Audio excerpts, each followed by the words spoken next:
இப்போ நீங்க பத்திரிகையில் பார்த்துருப்பீங்க, திரு ரகுபதி எட்டப்பர் இங்கிருந்து போனவர், அப்படித்தானே?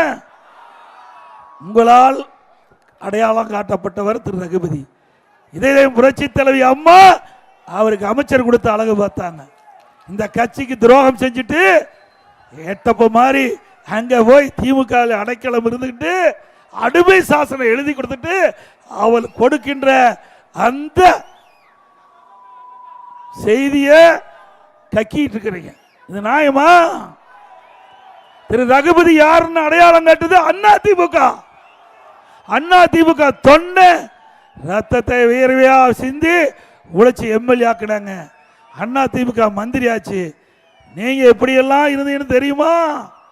திரு ரகுபதி அவர்களே, எங்களை பற்றி பேசியிருக்கிறீங்க. எடப்பாடி பழனிசாமி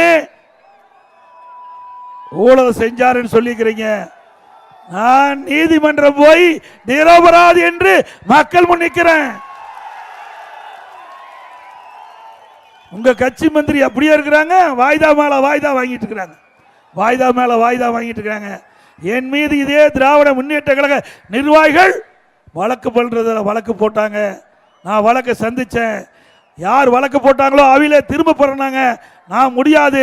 இதுவரைக்கும் என் மீது தவறா மக்களிடத்திலே அவதூறு பிரச்சாரத்தை பண்ணிக்கிறீங்க. அதனால நான் நீதிமன்றத்தில் வழக்கு நடத்துறேன். நீதியரசர் சொன்னார், வழக்கு போட்டவங்களே வாபஸ் வாங்குறாங்க, நீங்க எங்க நடத்துறீங்கன்னு. அவர் வாபஸ் வாங்கலாம், ஆனா சட்டமன்றத்தில் பேசி பதிவாகி இருக்குது. வெளியில பேசி மக்களிடத்தில் தவறான எண்ணத்தை என் மீது ஏற்படுத்தியிருக்கிறாங்க. நான் நீதிமன்றத்தில் நான் வழக்கை சந்திக்கிறேன் அப்படின்னு சொல்லி நீதிமன்றத்தில் வழக்கு சந்தித்து நிரபராதி என்று உங்கள் முன் நிற்கிறேன். உங்களுக்கு தில்லு திராணி தெம்பு திமுக இருக்கிற அமைச்சருக்கோ இந்த முதலமைச்சருக்கோ முன்னாள் அமைச்சருக்கோ இருந்தா நீதிமன்றத்தில் போய் வழக்கு நடத்து, வாய்தா வாங்காத. நீ உச்ச நீதிமன்றம் வரைக்கும் என்ன வழக்கு கொண்டு போனீங்க, அங்கேயும் நிரபராதி தான் நிரூபிச்சுட்டு வந்தேன். மடியிலே கனமில்லை, வழியிலே பயமில்லை. ஸ்டாலின் அவர்களே, ரகுபதி அவர்களே, நீங்கள் எம்எல்ஏ ஆகும்போது நானும் எம்எல்ஏவாக தான் இருந்தேன். அப்போ உங்க சொத்து என்ன? நீங்க சாதாரணமா திருவள்ளூர் பஸ்ல ஏறி வந்தீங்க, திருவள்ளூர் போக்குவரத்து பஸ்ல ஏறி சென்னைக்கு வருவீங்க. என்னுடைய அண்ணார் அங்கே மேட்டூர்ல வேலையில் இருந்தார். அவரை பார்க்க திருவள்ளூர் பேருந்திலிருந்து அங்கே வந்து இறங்கி போவார். நான் சேலம் மாவட்ட கழகத்துடைய செயலாளராக 92 இருந்தேன். ஆக இதையெல்லாம் பார்த்தேன். உங்களுக்கு எத்தனை காலேஜ் இருக்குது, எத்தனை கல்லூரி இருக்குது, எவ்வளவு பினாமி சொத்து. நாவடக்கம் தேவை. இருந்தால் சக்கரம் சுத்திட்டு இருக்குது, கீழரக சக்கரம் மேல வரும். அப்போ நீங்க என்னென்ன ஊழல் செஞ்சீங்களோ அத்தனை தோண்டி எடுத்து மக்களுக்கு வெளிப்படுத்தப்படும். பண்ணலாம்ல? இவருக்கு எப்படி காலேஜ் வரும்? நீங்களும் தான் எவ்வளவு உழவு உழைக்கிறீங்க, மேல வர முடியுதா? தினம் குடும்பம் நடத்துறதே பெரிய கஷ்டம். இவருக்கு என்ன பணம் காய்க்கிற மரமா வச்சிருக்காரு? இவ்வளவு பெரிய ஊழல் செஞ்சுட்டு நம்ம மீது பழி போடுறார். திரு ரகுபதி அவர்களே, நீங்க அடிமை சாசனம் எழுதி கொடுத்துட்டீங்க. அது மட்டும் இல்ல, உங்க டிபார்ட்மெண்ட் இன்னைக்கு உங்க டிபார்ட்மெண்ட்ல இன்னைக்கு பல்வேறு ஊழல் நடப்பதாக செய்தி வந்துகிட்டு இருக்குது. இன்னைக்கு மைன்ஸ் டிபார்ட்மெண்ட் அவர்கிட்ட தான் இருக்குது. மைன்ஸ் டிபார்ட்மெண்ட் இன்னைக்கு ஜல்லிக்கரசரு எம்சாண்ட் தயாரிக்கிறவங்கிட்ட டன்னுக்கு 100 ரூபா விலை பேசிட்டு இருக்கிறீங்க. வெளியில வந்துகிட்டு இருக்குது. நாங்க தோண்டி எடுத்தா நீங்க இருக்கிற இடம் வேற இடமா போயிருவீங்க.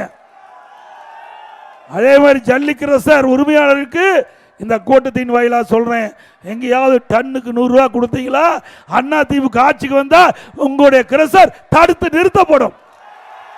எதுக்கு கொடுக்குறீங்க? நீங்க எதுக்கு கொடுக்குறீங்க லஞ்சம்?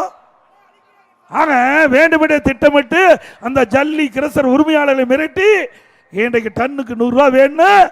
நீங்க எல்லா இடத்துலையும் ஆதாரமற்ற அறிவிப்பு, அதாவது வாய்மொழி உத்தரவை நீங்க போட்டுக்கிறீங்க. ஜல்லி கிரசர் உரிமையாளர்கள் நாங்க உங்களுக்கு பாதுகாப்பா இருக்கிறோம், மக்கள் பாதுகாப்பா இருக்கிறோம்ல. நீ 100 ரூபா ஏத்துனா ஒரு 500 ரூபா ஏத்திடுவாங்க, 100 ரூபா ஏத்துனா 500 ரூபா ஏத்திடுவாங்க. எப்படி மக்கள் வீடு கட்ட முடியும்? ஆகவே திரு ரகுபதி அவர்களே, உங்களுடைய மைன்ஸ் டிபார்ட்மெண்ட்ல ஒவ்வொரு டன்னுக்கும் ஜல்லி கிரசர் உரிமையாளத்தில் 100 ரூபா நீங்க லஞ்சம் கேட்பதாக தகவல் வெளியாகியுள்ளது. இதை நீங்கள் தொடர்ந்தால் நீங்கள் மீண்டும் இன்றைக்கு நீதிமன்ற படிக்கட்டை ஏறக்கூடிய சூழ்நிலை ஏற்படும். உங்களுக்கு பாதுகாப்பான இடம் கொடுத்துருவாங்க. அது எந்த இடமே நீங்களே முடிவு பண்ணீங்க.